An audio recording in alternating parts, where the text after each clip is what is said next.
All right.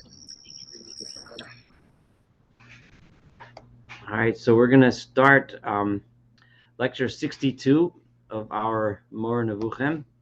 Welcome to those that have joined. I hope everyone had a nice Rosh Hashanah, and looking forward to Yom Kippur and Sukkot and everything. Today is the lecture number 62, and it's I mean I'm very very proud of the fact that we've made it this far together, and I hope probably in another approximately halfway through, I guess. So another 62 lectures will celebrate the completion of this book. But today the Rambam is we're about to start chapter 13. And as I've come to find the most useful, I'm reading from the English, the Pines edition, which has really become the standard English translation of the Rambam. So it's on page 281 in the second volume. And it's it's part 2, chapter 13. Now, in this chapter, the Rambam is going to begin his dialogue with the Aristotle, and his disagreement with Aristotle over the idea of whether or not the world is eternal and always and is as it is and will be this way forever and has always been this way. So there was never a beginning and never an end. And that's the opinion of Aristotle, and we're going to go into it in more detail. So I'm not going to describe the detail now, because the Rambam will do that for us. And that versus the idea that the Rambam establishes in this chapter is the basis of our religion. The idea that there was a moment in time, and even that word isn't correct, because the Rambam is going to tell us that you can't use the term time when referring to the before creation. We don't have another term for it, but he's going to make it very clear that time itself is a creation. But there was a beginning, right? There was a start, and at that start, and God created the world from nothing. The whole idea of sometimes called yesh me'ayin or ex nihilo, the idea that there was a creation. So those are the two opinions that are in contrast one to the other. And we're going to see how Rambam is going to engage with Aristotle in this debate, and he is going to establish that that the idea that there was a moment of creation is a very is not just reasonable but probable. He's going to establish that with logic and relate that to the basis of our religion. So that's where we're going to start today. So if you start at the beginning of chapter 13, it's going to say there are three opinions of human beings, namely of all those who believe that there is an existent deity with regard to the eternity of the world or its production in time. Now, later on in this chapter, and we're going to get there, God willing, today, there's actually four opinions, right? The fourth one being those that hold, and Rambam hints to it, that there is no deity, right? And Rambam is going to deal with that opinion too a little bit, not much, but he's going to kind of swipe that away. Now, one of the main differences between our philosophical arguments and discussions of 2023 and the philosophical arguments and discussions of the Rambam's time are this issue specifically. So if you're going to debate someone about the existence of God, now I'm not talking about the truth of religion A versus religion B versus religion C. I'm talking about the general idea of religion at all, that there is such a thing, or at least monotheistic religion, the idea that there's such a thing as a God who's a creator. So the Rambam is starting from the assumption, right, that there is a deity, and then he's going to debate the nature of the deity. The idea that there is no deity at all, the Rambam felt was scientifically proven, right? And he did that for us already, if you've been following. And it basically is the Aristotelian proof of the prime mover. Things can't move unless something is moving it. So ultimately, there has to be something that makes everything go. Otherwise, there would be nothing happening, right? And since the way all the forces of the world work in the Aristotelian physics, right, which was the Rambam's basis of science, everything works because of the motions of the spheres affecting the motions of the spheres below it, and so on and so forth. And things can't move unless there's a mover. So there has to be a prime mover. So that's proven, right? And once you prove that, right? So according to the Rambam, the fourth possibility that there is no deity at all, right? He's going to mention it, but it's kind of, we don't even need to bother with that. Now, obviously, if we were having a philosophical debate today with a philosopher, most likely it would be with an atheist who claims that there is no prime mover whatsoever, right?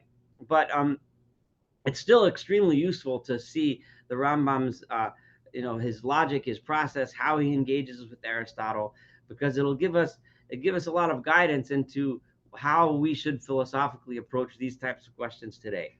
So, so here we go. So there's three opinions that belong to those who believe there is a deity. Okay, the first, the Rambam is going to say our opinion, which is the opinion of all who believe in the law of Moses, our master, peace be upon him, right? Of Moshe Rabbeinu, all of Shalom, right? Is that the world as a whole, I mean to say, every existent other than God, right? Every single thing that we see, the entire universe, may be exalted, was brought into existence by God after having been purely and absolutely non-existent. So there was a point at which, I'll say the word time, even though it's not appropriate, right? A point in time in which there was nothing in existence, period. There was no matter, there was no energy, there was no nothing other than God himself. There was no angels, neither an angel nor a sphere, right? All God may be exalted existed alone and nothing else. Nothing would subsist within the sphere afterwards through his will and his volition, because of the Ritzon Hashem, because God, for whatever reason, decided it was time to do it. And again, time is an appropriate term, is an inappropriate term. He brought into existence out of nothing all the beings as they are. Time itself being one of the created things. This concept that there's such a thing as a before and an after, right, is something that God created when he created the universe. For time is consequent upon motion. The time, we measure time based on motion. We say the time is how long it takes from something to go from point A to point B. Without motion, there's no concept of time, right? Time we measure in days, the time it takes for the sun to move across the sky, and the Rambam's view and our view, the time it takes for the world to flip around, whatever it is, right? So it's based on motion. Furthermore, what is moved, that upon the motion of which time is consequent, is itself created in time. So if we measure motion, what's moving? It's an object that's moving. So without that, the whole thing falls apart, right? So accordingly, one saying God was before he created the world. In other words, we're using a past tense term to describe that God was before he created the world. The word was is indicative of time. It's a past tense word. It's a language that we use to describe the world around us. So the language that we're using is already inappropriate to discuss what was. I just made a mistake, right? It's very frustrating. There's no words that we can use because our words are referring to the world that we live in, right? And similarly, all the thoughts that are carried along in the mind regarding the infinite duration of his existence before the creation of the world. If we start thinking that God was existing for so long before the world came to be, that itself is a nonsensical concept, because the idea of God being around for a long time infers the existence of time. So these are things we can't conceive of, but it's important to understand how they are, okay? For time is indubitably an accident. Time, an accident, which remember I've always referred to an accident as a quality of an accident refers to a quality of a physical being. So in other words, the hardness of the table that's standing in front of me, the color brown, is an accident that pertains to this table. That the word accident is not the best translation, but it's the one that Pines uses. According to us, it is one of the created accidents, as are blackness and whiteness, right? Time is also one of those things. And though it does not belong to the species of quality, in other words, it doesn't describe what color it is, how hard it is, how big it is, how small it is, how heavy it is, right? Right, but it's still, nevertheless, an accident necessarily following upon motion, as is made clear to whoever has understood the discourse of Aristotle on the elucidation of time and on the true reality of existence. Go read Aristotle, go read physics, and you'll know that time is created. And this is true according to modern physics as well. Time is not time is relative. Time is a description of of of of of motion. Basically, this hasn't changed that much in physics. Now, we shall expound here a notion that though it does not belong to the purpose that we pursue, is useful with regard to it. I want to explain to you something a little bit on the side, since I'm on this topic of time, even though the main subject we're discussing now is really the subject of the three ways to understand a deity. The first one, which we're still in the middle of, right, which is that God created the world from nothing. Okay. This notion is as follows: what caused the nature of time to be hidden from the majority of the men of knowledge, so that that notion perplexed them, like Galen and others, and made them wonder whether or not time had a true reality in that which exists, right? So I just want you to know, why is time so confusing, and why is it that so many thinkers keep thinking that they keep using the term time and thinking that time always existed, that time, so they keep describing the world before and thinking that time has been passing through all this, so that if you measure all the way back to, I guess, what we would call today the Big Bang, and then time keeps going before that for 100 bazillion years and 100 bazillion years more, and so on and so forth. Why do they keep getting confused about this time and not realizing that you can't even you can't think about how long God was around before, because this whole concept is nonsensical. There's no such thing as time then, right?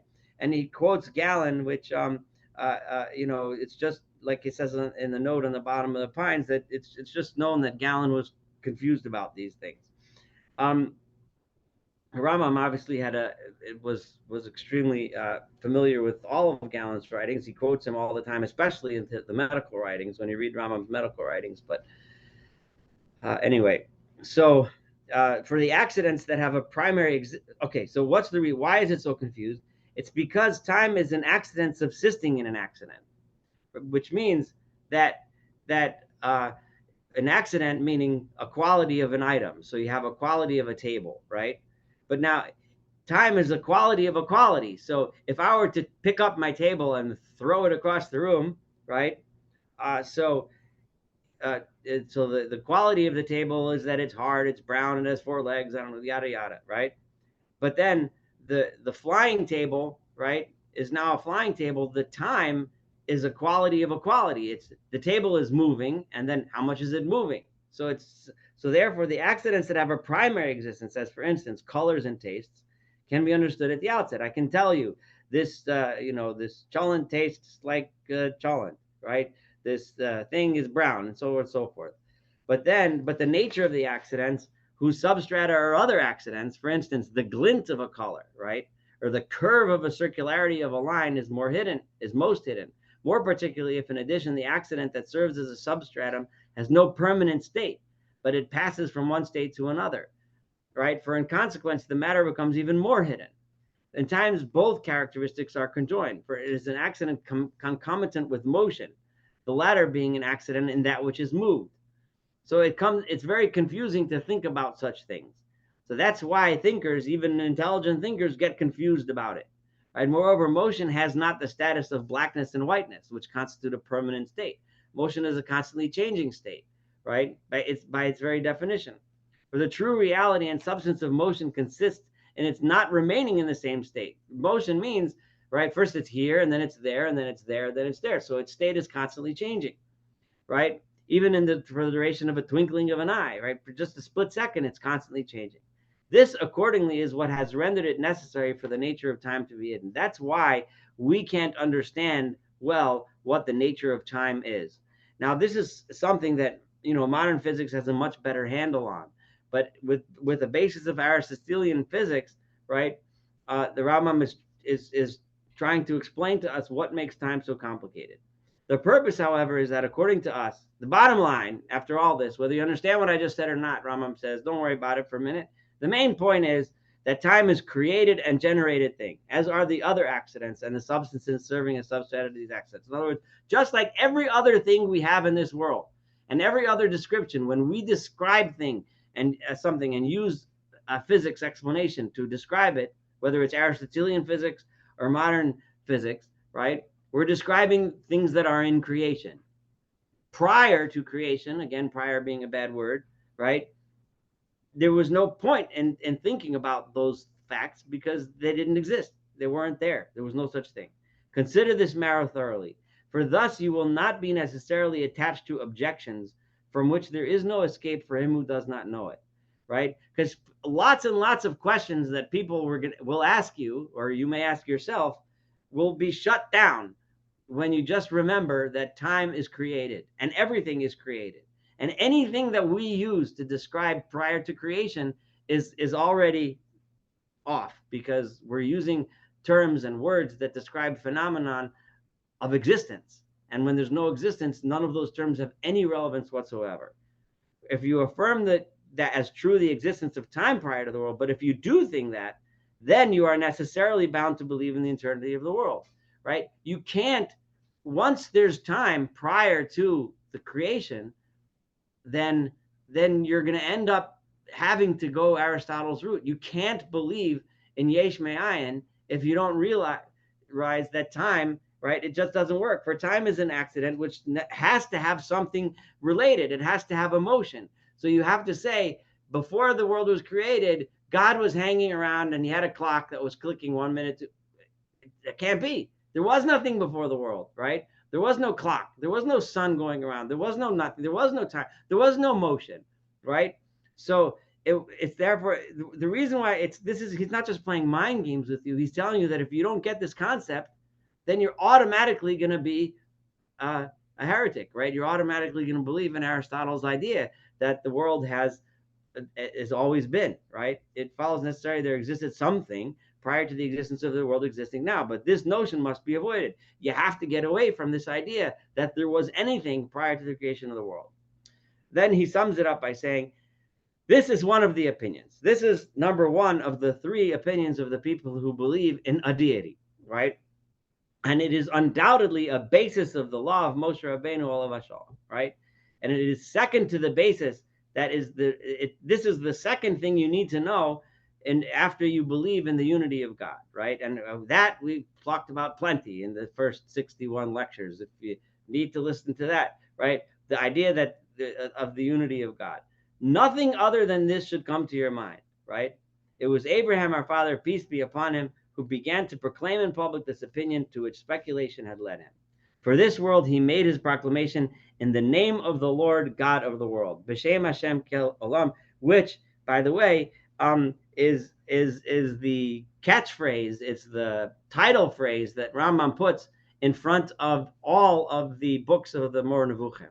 So that pasuk was, if there was such a thing as Rambam's favorite pasuk, it's that declaration of Avraham Avinu, because he was saying God of the universe. He had also explicitly stated this opinion in saying maker of heaven and earth, right?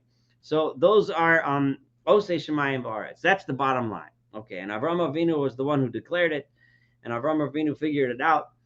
And now, so that's opinion number one. Okay, second opinion. Remember, second opinion of those who believe in a deity is that of all the philosophers of whom we have heard reports and whose discourses we have seen, they say that it is absurd that God would bring a thing into existence out of nothing. They just can't conceive. What do you mean? You can't make something out of nothing. It just doesn't make sense, right? If I want to make a cholent, I need to take some beans and potatoes and make a cholent, right? I can't, it just can't happen out of nothing. It doesn't make sense, right? So there must have been something, right? Furthermore, according to them, it's likewise not possible that a thing should pass away into nothing, right? Everything that exists, right? To take anything, even after it dies, it doesn't turn into nothing, right? It changes its form into something else. It's impossible that it should all of a sudden not be. I mean to say it's not possible that a certain being endowed with matter and form should be generated out of the absolute non-existence of that matter, or that it should pass away into the absolute non-existence of that matter. In other words, to predicate of God that he's able to do this according to them. And this is an interesting thing that leads to some of the most famous philosophical conundrums that people like to debate and mind twisters, right? So the following ideas, like, so the question is, can God do something that's impossible, right? Can God make a rock that's impossible to move, right? Right? Or can God bring together two consciousness? is he able to create something that is like himself? Like, let's say God decided to make another God, right? Could he make another God, right? That's just like him. Can God make himself corporeal, right? If God is incorporeal, like Rambam has emphasized a million times, can God decide, oh, now I want to be a unicorn, right? Is that possible, right? Or to create a square whose diagonal is equal to its side, right? Which is, basic geometry would tell you that's obviously impossible. But let's say God wanted to do that, right? Could he do that? So in similar impossibilities. So these philosophers would say, obviously he can't, because those things are logically impossible. So if he can't do that, he also can't make something out of nothing, right? What may be understood from their discourse is that they say that just as his not bringing impossible things into existence does not argue a lack of power on his part. So, in those debates, when somebody gets up and says, God can't make a square with three sides, right? You can't do it. It's impossible. Fine. So someone's going to say, what do you mean? God is God. He can do anything, right? The guy says, right. Well, then how come we can't make a square with three sides, right? So they'll say, no, that's not a flaw in God, right? To say that he can't do something, because it's just something it's just impossible. It can't be done by no one, right? So since what is impossible has a firmly established nature that is not produced by an ancient and that consequently cannot be changed, it is likewise not due to a lack of power on his part that he's not able to bring into existence the thing out of nothing. It's just like he can't make a triangle with four sides or whatever. He can't make the world out of nothing. Hence, they believe that there exists a certain matter. It must be that there's like a substance that has always been. It's eternal. Just like God has always been, there's stuff, whatever that stuff is, right? And that he does not exist without it, nor does it exist without him. So there was always God and there was always stuff, right? It's not as great as God. The stuff is just stuff. God is really cool guy. He can do all kinds of fancy tricks. The stuff is just stuff, right? But all of that has been around forever, and they do not believe so. So it doesn't have the same rank, but he still brought about the stuff. Now you can see where this can bring you into mind bending things. Well, if he brought about the stuff, then what happened before he brought about the stuff? So it's going to drive your brain crazy to go down this path. But or that has the same relation towards him as, for instance, clay has towards a potter or iron towards a smith.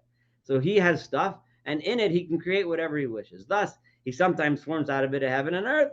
Sometimes he decides, hey, yeah, today I'll make a universe. Okay, so he makes a universe. And sometimes maybe next week he'll decide, you know what, forget the universe. I want to make a unicorn, or I want to make, I don't know, a Martian alien or whatever. I'll just do it today. I'll do something else fun with my Play-Doh, right? The people holding this opinion believe that the heaven too is subject to generation and passing away. So the stuff, God can take it and, all right, today, universe, tomorrow, let me mish it around a little more and I'll make something else. I'll make a whatever, right? So it is not generated out of nothing and does not pass away into nothing. For it is generated and passes away just as the individuals that are animals are generated from existent matter and pass away into existent matter. The generation and passing away of the heaven is thus similar to that of all the other existence that are below it. So the whole universe, God can do whatever he wants, whenever he wants, with all this stuff. But the stuff has always been, even though he made it, which, yes, it is a mind-bending notion. But that's part of the reason why Rambam is obviously not going to deal that much with his opinion. But we still have a little bit more to discuss about it. The people belonging to this sect are in their turn divided into several sects. There's tons and tons of groups of people that argue about all kinds of things. What's the nature of this stuff? How big is the stuff? How much stuff there is? And they argue back and forth about it. However, the bottom line that is held by this sect is identical with what I've told. The bottom line is that they believe in the eternal stuff theory, right? This is also the belief of Plato. For you will find that Aristotle in the Epicurus relates of him that Plato, believed that the heaven is subject to generation and passing away. And you likewise will find this doctrine plainly set forth in his book to Timaeus, which is one of Plato's books, right? But he does not believe what we believe, as it is thought by him who does not examine opinions and is not precise in speculation. In other words, Plato doesn't agree with us, meaning those that believe in what Moshe Rabbeinu taught. right? He, the interpreter, imagines that our opinion and his Plato's opinion are identical, but this is not so. He's referring to a translation of Timaeus, which Rambam is here disagreeing with. I don't know if anyone gets a hold of the Arabic translation he's referring to, they'll know what he's talking about.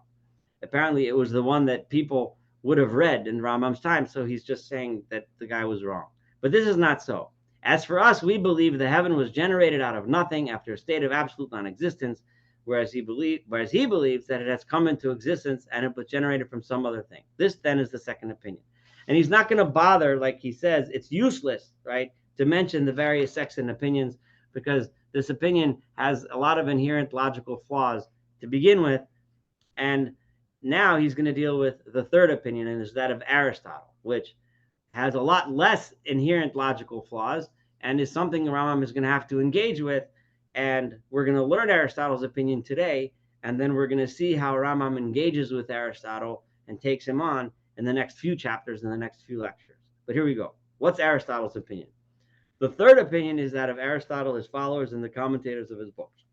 He asserts what is also asserted by the people belonging to the sect that has thus been mentioned, namely, that he also starts with the logical conundrum of how it could be that God could create something out of nothing. It doesn't make sense. Matter always comes from other matter, right? It can't come from nowhere. So if you're thinking that, so he goes beyond this by saying that the heaven is in no way subject to generation and passing away. His opinion on this point may be summed up as follows, right? So he thinks that this being as a whole, such as it is, has never ceased to be and will never do so, right? In other words, everything we see, the universal concepts, right? The universal things of what Aristotle conceived of as the spheres, but you and I would conceive of as the stars and the constellations and the galaxies and so on. All of that, in other words, the rules, the physics of the universe is never going to change. It's always going to be exactly the way it is, right? And exactly the way it always was, right? Yes, we see on our little world, we see matter changing back and forth from, a live person, time 120 years are up, the person passes on, he turns into earth again, and the cycle goes round and around, right? But the actual rules of the universe, that's all consistent, that's constant and never changes and never will change, right? The permanent thing is not subject to generation and pass away, namely the heaven, likewise does not seem to be. Time and motion are perpetual and everlasting and not subject to generation and passing away. And also that the things subject to generation and passing away, namely that which is beneath the sphere of the moon, right? That which we see here on our little world does not cease to be, right? I mean to say, right, that it's first matter. In other words, even though the little creatures on this world, the little people that march around on this tiny little world, and the little animals that run around, right? Yeah, they come, they go, sure, but the rules which govern it and the actual matter that it's made of doesn't really change. It all has been going on. People are born, people die, people are born, people die, people are born, people die, and that's always the way it's been, right? I mean to say that its first matter is not subject in its essence to generation and passing away. We might see things coming and going, but the various forms succeed each other in such a way that it divests itself of one form and assumes another. He furthermore thinks that this whole higher and lower order cannot be corrupted and abolished. No innovation can take place in it that is not according to its nature. No occurrence deviates from what is analogous to it can happen in it in any way. In other words, everything that happens by the rules, and the rules have always been there and will always be, right? Though he asserts, though he does not do so textually, but this is what his opinion comes to, that in his opinion, it would be an impossibility that will should change in God. God can't decide, this year, Rosh Hashanah, I'm going to give everybody a good year. Next year, I don't know, I'll check it out. Last year, I decided they should have a crazy bad year. This year, that doesn't make sense according to Aristotle. Yes, there's a God that's moving the whole machine because somebody has to move it, right? But God cannot and will not and does not change because nothing changes, right? We can't affect a change in God and so on. And all that exists has been brought into existence in the state in which it is at present by God through his volition, but that it was not produced after having been in a state of non-existence. Somehow, and this again is leading to a philosophical bind, right? God is responsible for making it all, but exactly when he made it is impossible to say because it's always been. Okay? He thinks that it is just as impossible that the deity should become non-existent or that his essence should undergo a change. It is impossible that volition, so that God's desire for something to be a certain way should change. It can't change, or a new will arise in him. It can't be that God will all of a sudden decide, now it's time to punish people, or now it's time to reward people. It's inconceivable according to Aristotle. Accordingly, it follows necessarily that this being as a whole has never ceased to be as it is at present and will be as it is in the future eternity. That's Aristotle's opinion. Now, remember it because we're going to engage a lot with Aristotle's opinion in the next few series of lectures. And we're going to get a really beautiful feel for, how the Rambam engages with Aristotle's logic and how he presents the Torah's logic as being not just a reasonable alternative to Aristotle, but a probable alternative to Aristotle. Although, and I'm giving you a little bit away, a little spoiler alert, right? Rambam is not going to thoroughly, completely destroy Aristotle and say it's impossible, right? But he's going to show how the Torah is not just a solid alternative, but a very reasonable alternative. And the reason why I'm mentioning this now is because it's kind of a theme that I've been emphasizing. Even though nowadays Aristotle's opinion is not the accepted opinion of science anymore, right? We can still learn a lot from the Rambam regarding how to deal with these kinds of issues in philosophy. Because what we learn from him is that we don't necessarily have to completely disprove the ideas and thoughts of what let's say an atheist scientist is trying to present, right? All we need to do is demonstrate that the Torah has a very well-reasoned and solid basis philosophically. The Torah's way, an opinion of Yesh Me'ayin makes sense, makes good sense, and it's plausible and even probable, right? That's all you need to do is say that, right? Once you get to that point, right, that's all the Rambam needs. Then you could learn the Torah and you're good to go, right? So I'm pointing that out. It's a little bit of a spoiler, but keep that in mind as we go through these chapters. And that's something that's invaluable to anyone having these kinds of debates and discussions or just thinking about it on their own. But then we're going to bring the fourth one, and let's do that. With that, we're going to conclude today. This is a summary and the truth of these opinions. So the three opinions. Number one, God created the world from nothing. Number two, that there was God and stuff always, and God takes and makes the stuff and does things with the stuff as he wants different times, and God somehow made this stuff, but whatever. That's the second opinion. The third opinion is that the entire world, the entire universe, all the laws of physics have always been, will always be, never will change, and what we see as little changes are just look to us like changes, but they're not even real changes, and nothing ever breaks the rules. God never changes his mind. God never changes the rules, and so on. That's Aristotle. Now they are the opinions of those to whom the existence of the deity for this world has been demonstrated, right? But then there is those who have no knowledge of the existence of the deity. There are those people, which we haven't talked about yet, who say there is no deity, right? There's no God. It's just, may he be sublime and honored. Rambam had to say that because, you have to shake a little when you talk about people like that. But think that things are subject to generation and passing away through conjunction and separation due to chance. It's all just chance, right? It just happens to be that there happens to be a world, and it happens to run according to the rules that it runs by. That just happens to be the way it is. You like it, don't like it, tough luck. That's the way it is. There never is a God, never was a God, right? And this is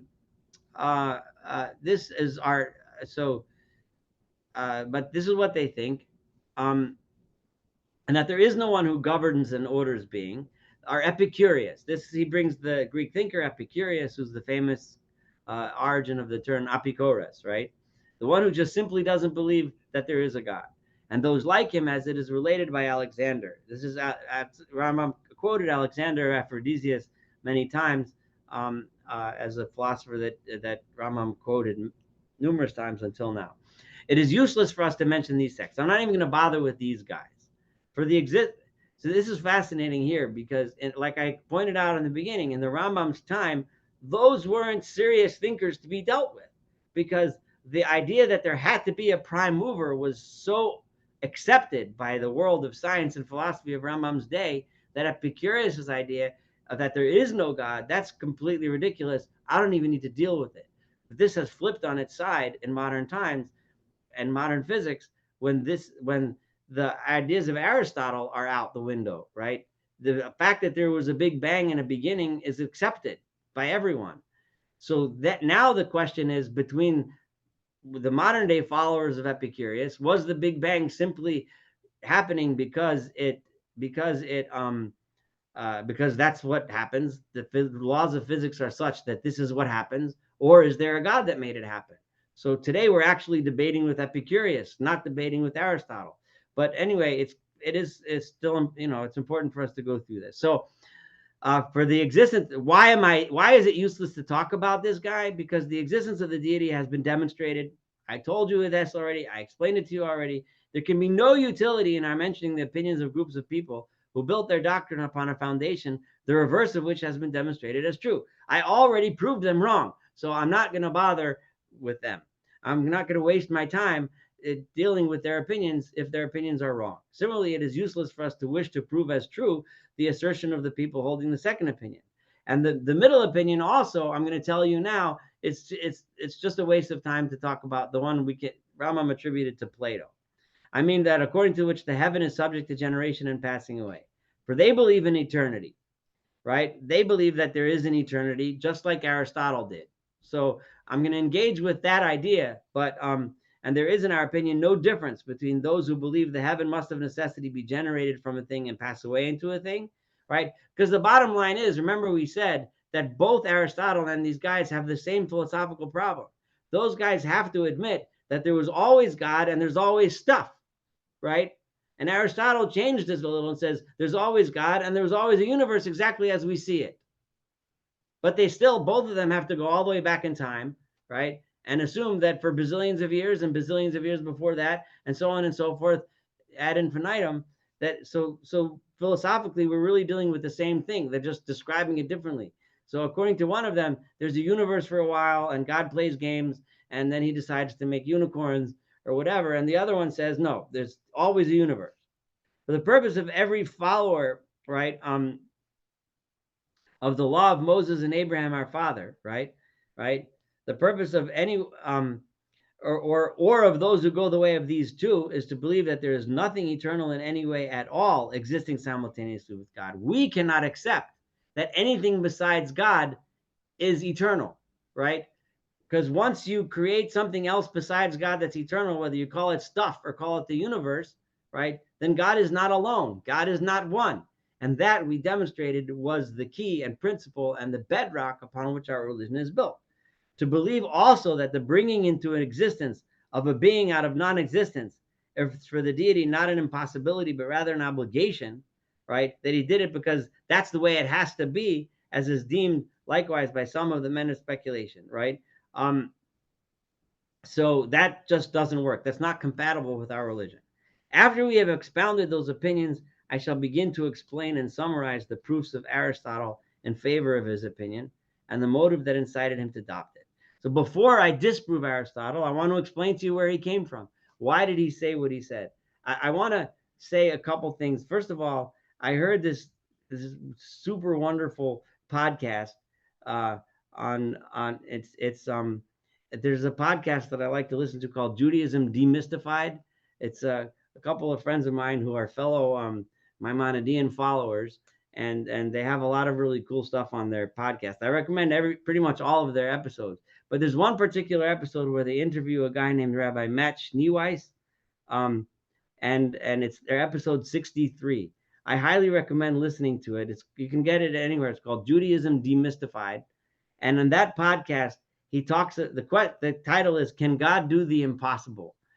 even if you always thought philosophy was boring and it never turned you on, I'm telling you, I highly recommend it. I can almost promise you that you'll love it. He does such a great job. All these mind-bending questions that you think kids are going to debate in high school, he takes it all, he kind of breaks it all down, and this whole idea, and he's just really great. So again, it's episode 63. I highly recommend it.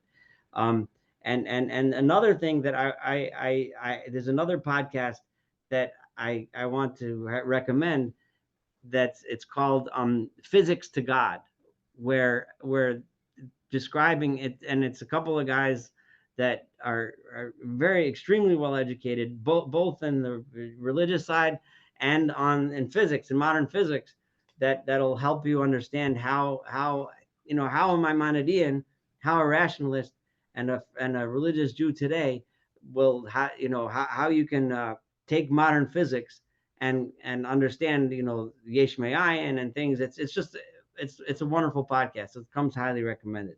So I'm going to stop here for today. And next time we're going to head into Aristotle and how Aristotle came up with his opinions. And then we'll get to the Rambam's arguments on Aristotle for Yesh Ma'ayin.